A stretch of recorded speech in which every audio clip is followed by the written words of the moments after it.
Ya, ia le tai ma tu fe le lo famanga le tua tato sta pai foi pe ngalu lea wa fo wa window le tau tu mena unanga ale tato walata le klopo kite ya le patalo fatuai mai mo lunga sta to tulu mai mo tele se o mo weti me sale tu papa ia le ofenga luenga so sto vini ma auto fatua ya mai kale se misele tino kiriso se lava o no pia yai mau mai ai ho nei va so ia fatalo fatu to ona nei ya marta tu po clame o le tap sa fo la un falengang ya e awase famara falengang mo tanto talo fa lava ya na toda tato tapatu le tas fa unga le tua ana no ngang pa ya ona fa wa le ta fa so ni ta ya mato fa sta tele le tua ni ta ya lo pule de mato wala ai mo mato mo le la mal malosi mato ya fo ne vetau ya mato fa sta tele la le tua wan ai man malolo lofa la semana ya fe ya mau pen malosi ya me sera puinga malau tu singa hafta ile tua no famnyanga tino ma fa manenganga ya me sera ala nga nga pa ia ma wo fion fola hafta ile mau pela no au na ina fa tu tua ma to taro ne tayau ya ma fo ne la ma to te fie fa soa ya ise upu mana wo fion ya fa ya le mata sa ma to fo la ngo fa nganga ya wa ya te mi pe tau lape ai fo la ya ono to a fa ngata fa fo la ya pe o la fio lava o le matai o matangi ya o fo i o le tua na te tai fo la ma to fo la ya fa mni le upu ya ni se la ma to fa fonga fa so fa tasi le fio ya me se vai le o no fa mni lo swafa isu mato talo man auto ni meni ya samo male tato afatu tua ya ole ata to ole po le tua mai se fa mo tato ya ono tato temi ele langona ape a faye yelo tu spaya ya ane fo tato fe tava tasma mau ma tato fa malos il venga in fo tusa konito nom ta momua ole konito momua fai pos ta pesulima ya nai fai yuku fai tawina fai sulua suluiva konito momua ole ta pesulima ya fai ta sulua ngata suluiva ta fo meia ila fiong pa ia le tua a fai fo i utala ina ke viso o ia to tu mai na ye woti pe fa pe fe no fai mai o isio o to ele ai se to tu mai o e woti a fai ele se to tu mai o e woti po wole to fa tu ina mai ke viso a fai fo i wole to fa tu ina mai ke viso po wo fa le o ngala ma to tala fa le o nga fo o to fa tu tu wa ve fo ia ma to mo mo pipelo ya le tua wa o mo mau ma to de tua na ia to fatuina mai ke viso le na le to fatuina ia ya fa ye mo ye le to tu mai e wot wa fa ye le to tu mai e wot o le to fatuina mai ke viso a fa fo i o le to fatuina mai ke viso fa le ngalo to fatu tua o no fo sala pe o to ile malefo o fano e o momoia ke riso a fai ngata ile nei o langa mea tato te whamoi moia ya ke riso o siri do tato malaya i ta ngata o malava mamnia tene mai le tua whetawina o lana fiong paia matu maua tu ya te ia lo na lava viinga ya nei se yo o le whavau lava ole na ta upu masani ele fa fonga sa mo na fa tutua le vo ele pa mau te le atu nave aso sa ta to fa manatu ai le maniu ma to tu ile tele o benefiti ma le tele whamanianga o tātou maua mai i le meliu ma le toitu o ke riso. Le sa tātou celebrate ma whamanatu. Ai se vaenga whane nā o le whawhita auli e winga le toitu e to tono le kare se konito lea ua toi mai re nganga le tua ala nei tai au. Tātou te whasoa ai leanga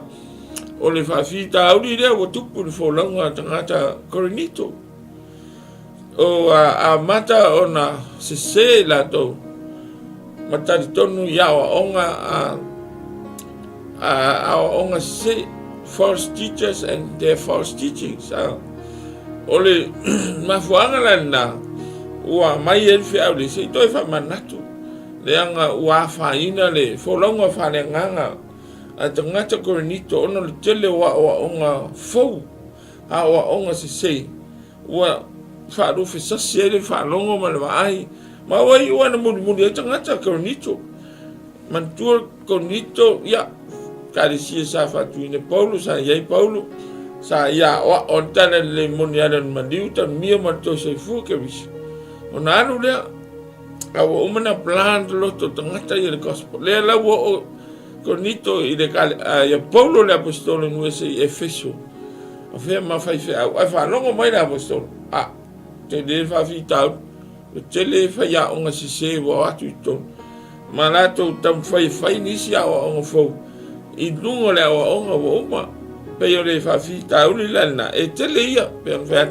tu si le korinito o to fa sa o ino le telo o tatto nunga se ai piki mana le isu le nta upule su lima e korinito mo pe lo tala no le to fa tonu ina ma le fa sa o ina le apostolo Paulo o le fa tua tangata korinito wa mata ona o ese wa mata ta tonu ya onga se e winga i le toi tu o ke riso male manuia o e fa tua ya ke riso ala le toi tu de ala wa na le ina toi fa sa o mai na apostolo Paulo ya se toi fa ton for lau se toi mati se toi fa malosi nga le ala wa fa ina for long wa le alu sa for long tu se fa tua ya ke riso maliu man toi tu awa matalan fata wa o le lopo ferme muta la na le tau ya li tusila ai eta otto foi na se du imota o man fa son nefia fa be aware of false teachers and the false teachings a o tala no i media ya ai pe ta polengi fi au le mo o tanga fa tu yo fa ete la tato fa longo i fa ya onga se malato wa onga se anga o le isu na le tupu le kare se le konito le tele la ya isu de na fa sa ai pe o le ta o le so o le resurrection o le tu mo mai la o ri na atu mo o le ta na o ya Paulo mo o maliu ke riso tu manu malo o ai le tangata fa tu ke siano isa no mo fa tu mo tadi ke riso o fana na otia e tu fo yo ya ele fa va so le o ngala na la apostolo Paulo e tu e o oti na oti ya ke riso na mani no ha le o man te tono ai o mai fa ya o se ya fa mai ele ai fa ele to man vi se si tu ke riso o ente tu ke riso ila to uma o e fa tua ya ke vis ele ai se tu o lato to mo mena le se senga ole argument le tal no ai la apostol vi fa pena foi nga e tele ia o tangata sa mo mai si tangata basic manera le pe wala to te kinga le o ngale e le tu ta to o oti ya ke vis ona ua mau yo lato loto le o onga fo le o onga ia fa ya onga se le pe kapo lendi ta fa ne so le o le uso man to fin be aware now false teachers and the false teachings le anga ale te fa longo le media ma te o le do profeta to nusa wa ya Yesu Kiristo wa o tele whamatalanga tele ia me whaatusa tusai tele tatonunga ese ai mai ia o mai re isu le tau whaasao e paulo ia Korinito tatou te wha pipi ia te minei leanga i wa dele 11 whamanatu tu ina ia taula ia lo whamoe sa moe ma le whaatutua leanga e afia i oe afia no ta whamoe lea na tusi lewa iei paulo i Efeso ai mori atu ta se paulo fe ersao la ersao le tatonunga le foi mei isi auri o mai e toi tu ke viso le aise toi tu tātou e whātua le toi tu ke viso e le toi tu tātou amanto oman ia le la e whamele paulo ia challenge ai loa e le apostolo ia le awa onga se a mise ia tangata ia wa mata na wes le la ye mta pule su lua su te o fuluiva tolu la nei vai ngale pe highlight mo ia le apostolo e langa lui mai le polo le fai pe su lua su lim a fai la le to tu ke viso lo winga o tato fatu to wa mate le fai atu nei fai a onga se fai atu I tangata I wa di a fai la di to tonu le to tu ke viso o lo winga wa mate tato fatu to. If Christ is not raised, our faith is dead. Ngana wo restato o mahu ato tato fatutu o mata tato fatutu wo lea ngal mato upu la ungatu. Preaching is useless. Langa le maule le alu polu vai de malanga fa missionary tasi duo malitolu ta milo solo o le fatu de lana ta la inga la unga ma I never met a faila le to tu keris wale o ngana le mato upolo tau folfola matala le challenge le wadi ia pe a faila le to tu keris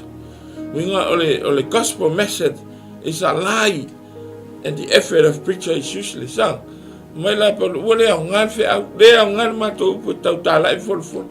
pe a fai to te tali tonu ori e le I to tu keris ma le okia koe makako ngai le fatu tu ole lui tau le na le apostolo fa mai le ngata ina oki kako fako kwa faith is no value ole isa ngata to fatu tu ale tat fatu tu ya ke riso don mani utan mi malon to tu le tat fatu tu ina atato voti tato to tu no winga a faila to tato no le to ke riso de to ma fera ia tatou ole ja ngal tatou faith ale ku ia ke riso tatou faith ese le te le afianga ole awa onga mal tatou nunga le malima tan me ke vis wa afia talu wa onga se le uri faith depends on my faith is no value ole ai la ne ja nga tatou fatu to pe a fa keep lo to ma fo ma tau tali tonu lea o nga sere wa mai la uri le ngana na mai la apostolo ina fa ipuna su 5 witnesses are false o inga se yon mako mori mak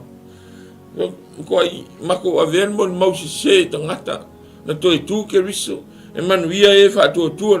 pe a faila to tonu le tu ke riso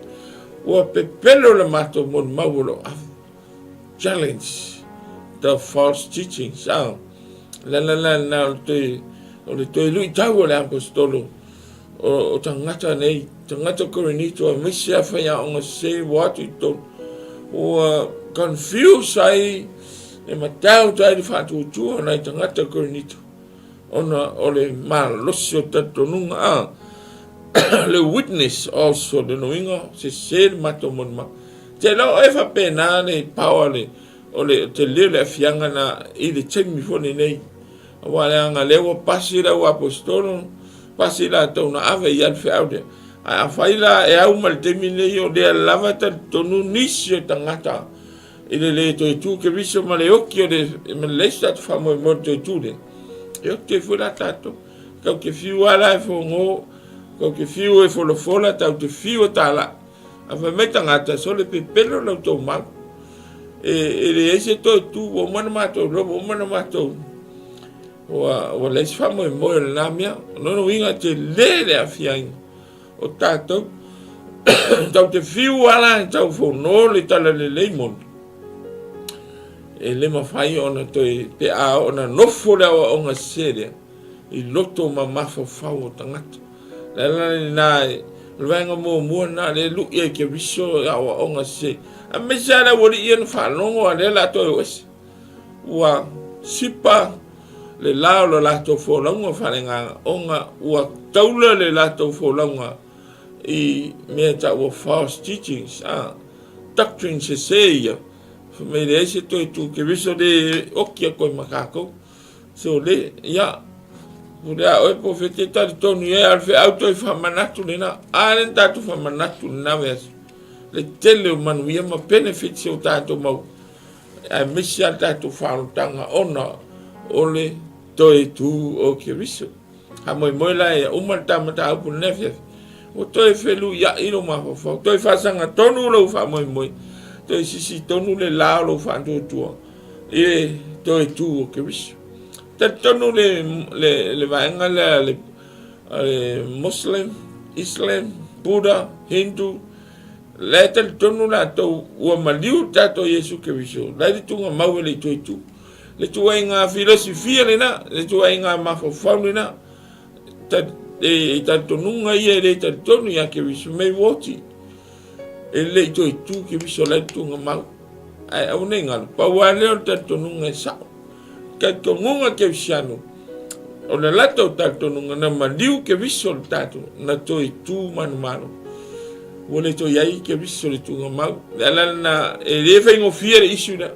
le anga le push mai fo ya ti ampolo ya ma tonunga se winga ya ke viso le toi tu no winga fa la tonunga ta le toi tu ke viso o ki ma ko la malta to fatu tu la le na lu ke viso a failari ele tu ke viso o mater mato fatu tu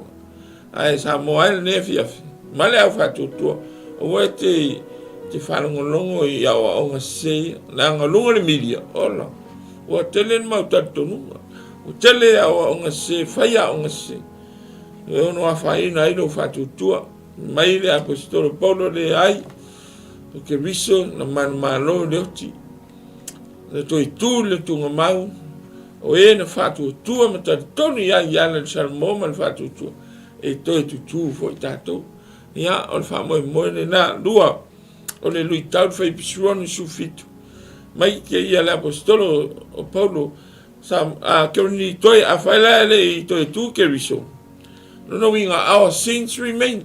no winga le ma se mea o foi el ka kon sala o la tu ma wala sala no tanto da fatu tua pe a fai tonu le tu ke viso winga ele mfai wa mo le wo na maliu ke viso ai ele ia to nan fa tanga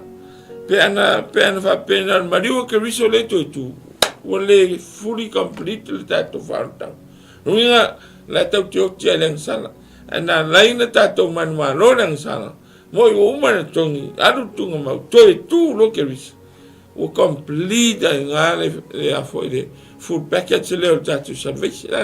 so power tele la tu le la lu e ke viso le body if me le tu dai si tu mele a faile le tu vinga tu ma wata to sana o so ko lang pe fain fa kwina tato nunga por o le conquered sin ele conquer ingal mariu ke viso manan tu dan sana la tau te ola lang sala ele fully cleans for kiu ka konsa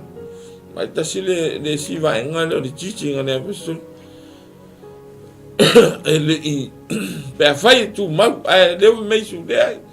ale apostol maliu ta mio to tu ua fa mangalo ita tonsa ore completion nan ta to salvation na ina ua to tu ke viso ngata na mai da apostol a fai ele tu ke viso le ngata la na le ai me se me no foi le sala but still in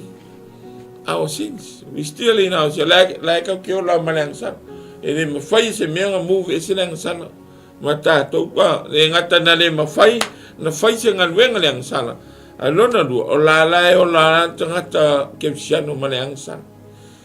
tu sapo tātou nei pe a whai tonu nga lea. Lono winga, tau te oa le rotu. Lae le mwhai on wha mangalo tātou ang sala. Ma lae o la tātou le ang sala, even though o le tātou te oa le rotu. Wai la te leo le awha ina, o le se o le tātou nunga o tangata. Talu awa o ngā seia, le sa tau mwhai a o ngā seia. E toi tu atu i tu tono le whātua tua lau Korinito. Ina ia fase se ai tala le leimoni a Keriso. Na le tam fai ai le apostolo toi challenge le boli ina fai loa le ai. O le toi tu Keriso o ma fa mangalo ai ma to ang sala fa toi lalo le ang sala. O e ola ia o fa mangalo ang sala. O na o fa tu ia Keriso. So resurrection is a proof of justification. Ole toi tula Keriso fai no ai ia me ta o le ta wa mi to nuina. Without it, believers remain under the power of sin. So le ai la se ta wa mi to nuina ina o maliu toi tu man malo ia no wingo ta ti o la langsan to mo mai sa mo le power but effectiveness o le power le toi tu Keriso le fa me la udi e le se toi tu awan nei fase se ina tanto awan nei fase se ina la fa fonga ma la fa long langa le wi lungo le milia de tele o tanto lungo ma o se e le ta fie se pula sa wa ave a be careful ya se awa o nga te va ai mai fa longo lungo le milia e le focus pe target mai Yesu e o nga tu tonu ya Keriso Yesu le alo le tuana le tin ngata fana mai ya Maria ni tinu tangata ya ma le laro langi ma ton ma tu sanga ma liu ta mi to tu o le fatu a tole na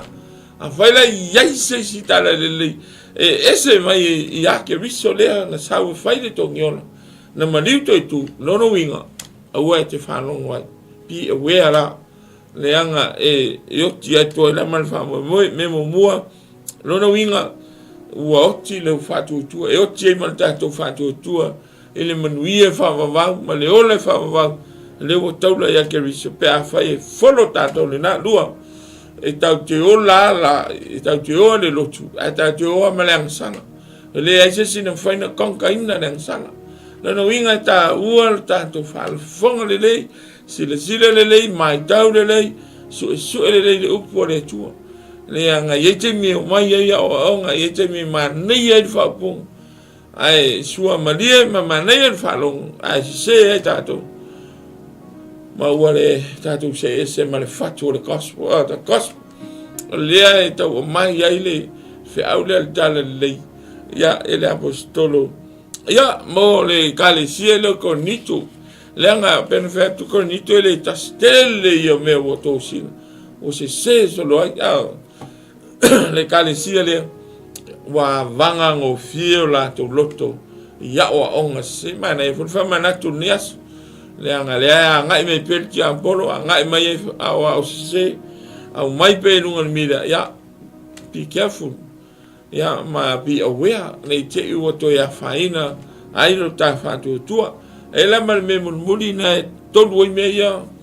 na fi fa ma fa ta fa ta nga tu nei mo mua pen fa mai a fai le tu Keriso no winga ua mate ta fa tu lua a fai le tu Keriso no winga ua le se me o fai dan sala la tu ma ua dan sala ya ta to pe a fai la le tu ma le veron tonu le fa tu Keriso e Paulo a fai la ri to no le tu Keriso ma le upureta o Paulo our hope is gone winga ua lusi le faith le se men foi le ang sala ai wa kan foi la mal hope winga wala sta to fa moi le anga o fa moi le na sa wi Keriso la lang na sa we so fa le ang sala sa we langal ta to lalo ile ang sala ina ia mo fa moi e to aveta to man wi man tu vo te mi le fe nga tu te viena to lalo ta to ma to tamu mai na fano no ti ma no hope le fa mo to yola But o le grace o le alofa tu noa le tua. La ni sila mai talo fai le pale li ia na ngā nuenga. Talo fai le ni tangata na fai wale i longa. Whanau i whamawau. Le ni whamoe sa wia o le persona o le alu. Sau se alu e fai se tino. La ngai le fai na te tongi le sale lunga sa tau lo pe a fai. Le anga o le nganga o le tua o le nganga ia. Le na le ina liu tino tangata le tua o le langi. Ala persona le alu Yesu Keriso se fai se tino e matua fa sa ia le to sa ke le hope sai le tua ia ola tato le allow completely le great service lunga sa talo alu tu mauto e tu a le fai mai tanga le tu le se me fa pena no winga o ki a call hope la mai polo ke nito a fai le ito tu langeris o kan hope fela ia tato fo aka ko ki ala tino nei tau te leto e tutu na lu la ngalenga teach mo polo la uria pe a to fa to tu tala lele malito me mal to tu keris auto voti to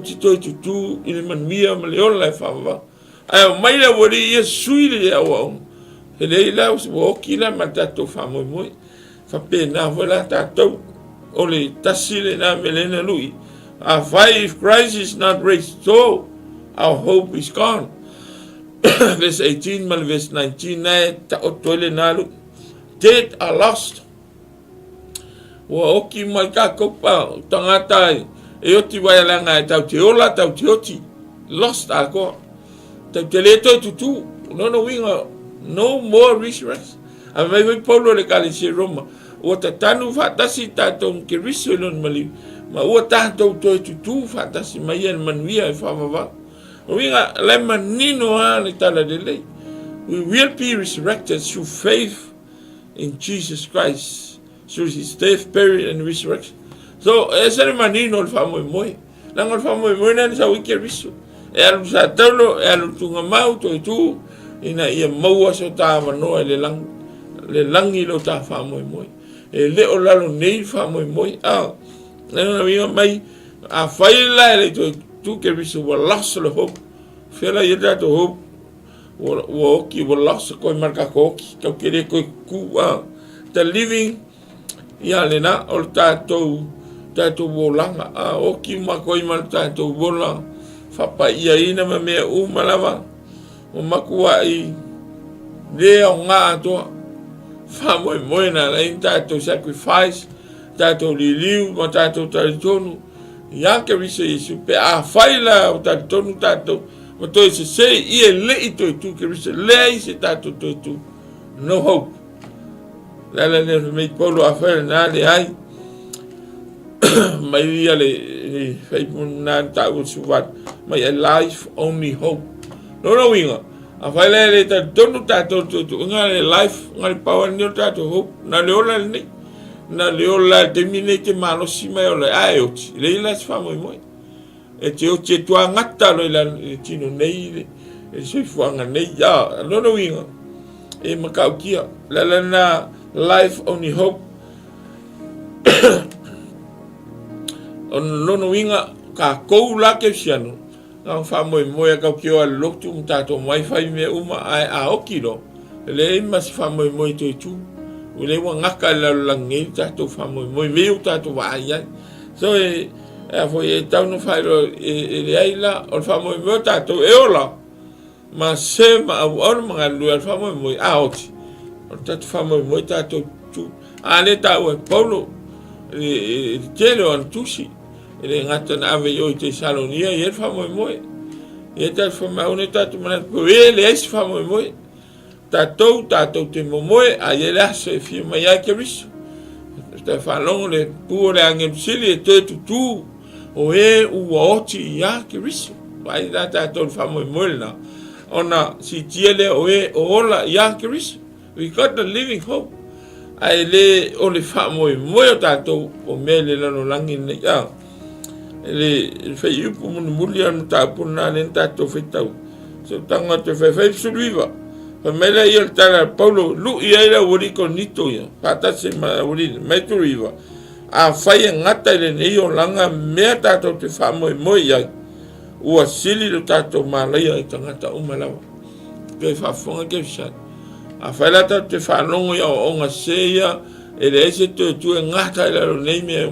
sili la kako mālaia i tangata umalawa. Aisea, o tātou misia le ola, o mau fuala le maliu ke riso, o mau lo na tinga aina, ale tau te le whatu o tua i, o le tatu whatu o tua i material things, tatu whatu o tua i tangata, o tatu le whatu o tua ina, le tau langa le tongi ola na leina maliu ke riso. Le la mai le tala apostolo, Korinito, sa moa fo le tau ma oi mau, a whai ngata i le tino nei mea tātou te whamoe ai, o sirila ma lei o tātou, wow, o tau mo mai le winga o le saunoanga le apostolo, winga o le whamoe moe o tātou warawina, ia awana i ngata i le tino nei, o le ola i whamamau ma le langi, o iai le whamoe moe ola mo tātou, that is our living hope, whamoe moe to i sau ke riso, e si tia i tātou, o e uoti o ia ke riso, winga le vai liu le nei, le piriota le nei, le teimi le nei, e iai le mea taun whai, le alawa tau te whaafonga, e whono pēr lau whinga mea mata watu. There's something you have to do now. Le aia se si mea taun whai, o le first priority ia, o le tātou whainga whiwhiringa, ia whātua tua le maliu ke riso.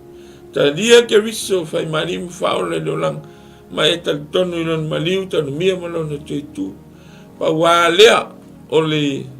whamoe moe ola e awe ai tātou. Mio i mana ia mea lalangi, mana ia tu mau ainga. Achievement ai na blessing, but nothing can take you to eternal life. O mea lana e tolu, o whio iero whamoe moe, nena tui challenge ai la apostolo, mai a whaera e leke riso, hoki kako whakuakua, le aise mea le whamangaloa kako ang sala ola ma le ang sala tolu o le aise tatu whamoe moe a oki at kingo ngei uma ia a e reto e tu le ai o le whamoe moe o le ola e whamawau lonu inga pe a te le whamoe moe tatu maua ono le tu e tu leo ke riso whamoe moe ola na tatu lonu inga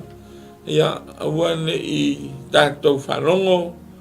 ma te ia tatonunga se nei i pēr tātou whamoe moe le true gospel of Jesus Christ e lea ia se si mea e leo ngā luenga i nei mita se tas e leo le tamau ainga material things po le alawa ai mana ia whamoe moe ola lea e te maua pe a whai ia tātou te whātua tua e le maliu mali to e tu ke riso awane ngata le maliu ai teike leno to e tu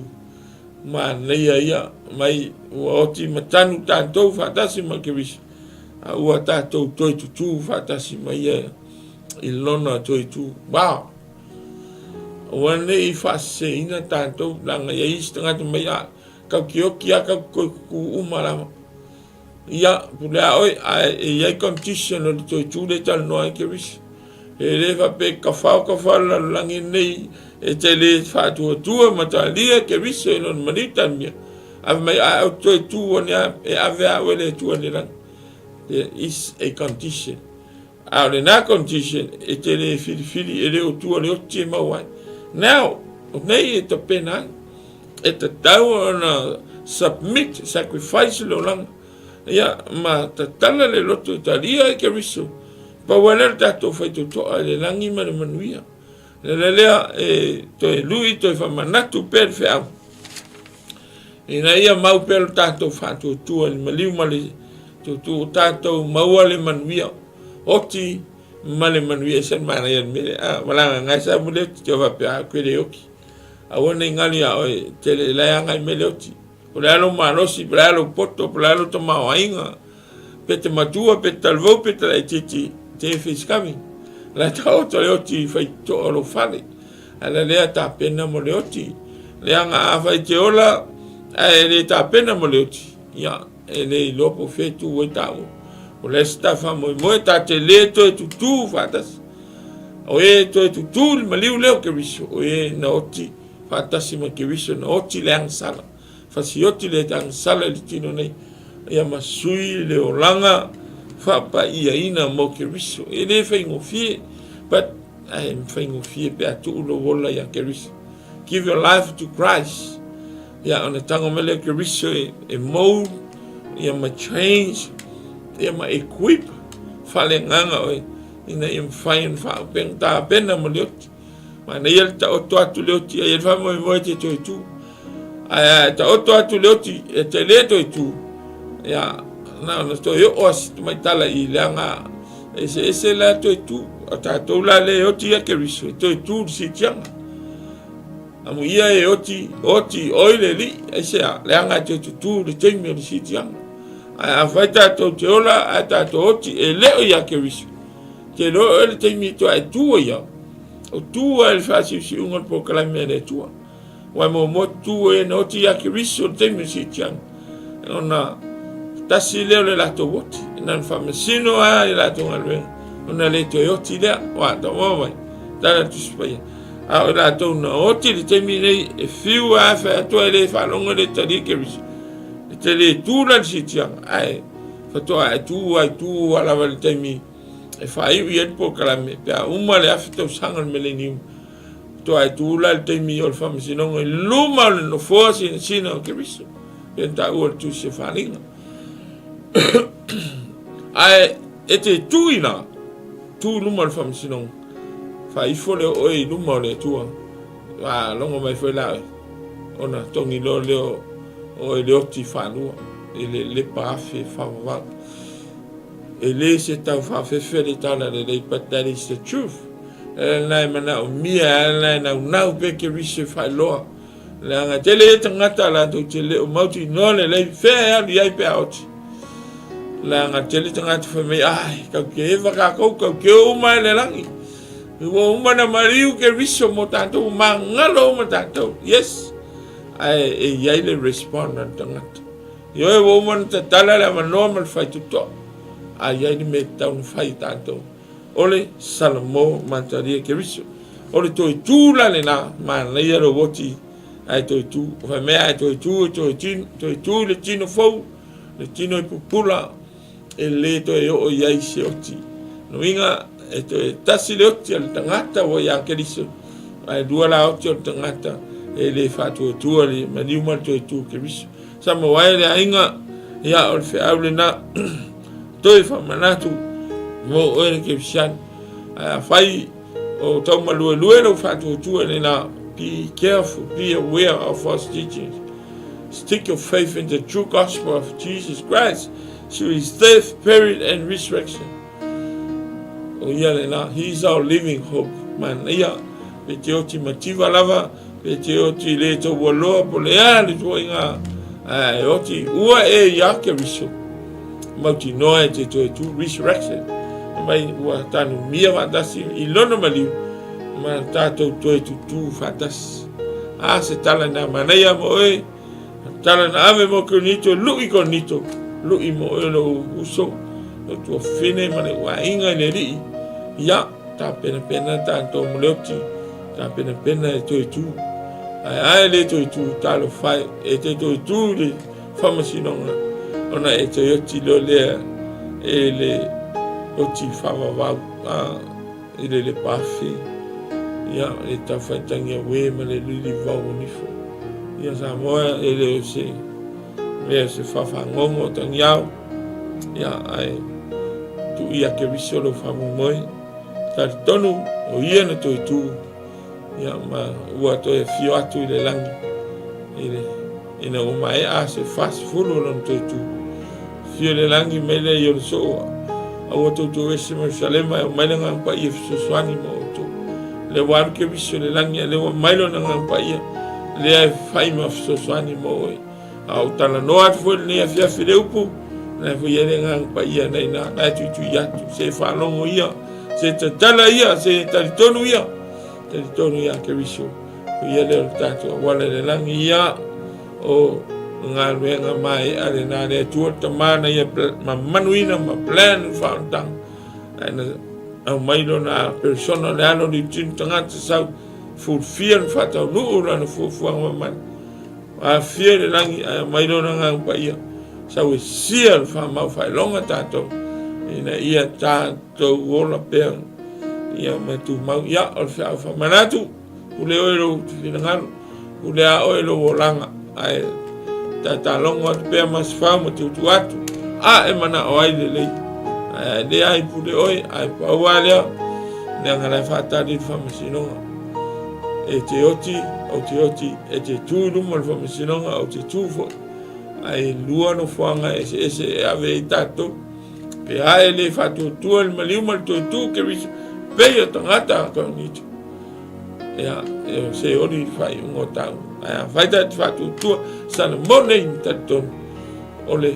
manuia e whawawau ma le nangi i tātou tonu. Ea sa wamanatu lea. Ai, whai sa whiwhiringa. Ia matu mau, pau whamanatu, o ia ni pei tātou tangata koronito, whamau wai, ili whaanongo tala, apo le tala se ai ti ia il tala le mon, ioi, le anga i mai ele, tele o onga se nunga le media, ma ai, le mea, mau wai ni me whea moni, lea, the gospel, te whiu e su ese mea o ia se gospel, sa o man whamau ni nao lea, the gospel or the word of God. Ya, ni tele se tātou atunu, ni tino ke riso tātou wha malodas. Ma ia, mau ia tātou roto. E moni le toi tū o ke riso. A tātou woti, e moni fo i tātou ti toi tū, whatasi ma ke riso. E le aso, o le sitianga, ma ni tele se o atunu. Ia le whafonga, o no Yesu. Amene, tātou talo whaftaika ma, whawhitauri e... La ilo au fatu tua cornito faseina ilo la tu tonu mal fatu tu fa stai sa to fa ton fo laulo one ya po nei te fa sa mo modi mai lea mo se fa mo ma to nu es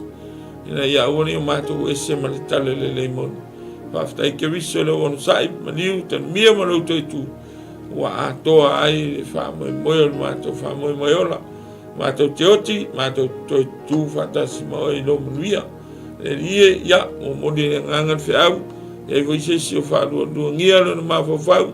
e leo tati tonu pe, ia to e malona maliu, ia, pai atu, pai ane, i liu e lau fio. E tasi ale awala mato te sawa i nei meu, nara sara mo mataria, whai oe ke riso mari me whaola. E le manuia i lona o langa ina ia, avatu manuia lau fio pa ia, ia ni se fa fonga lo upu le fia no lo swa fa ke viso ma to talo atu nei amen ya se foi a manuia se tato tu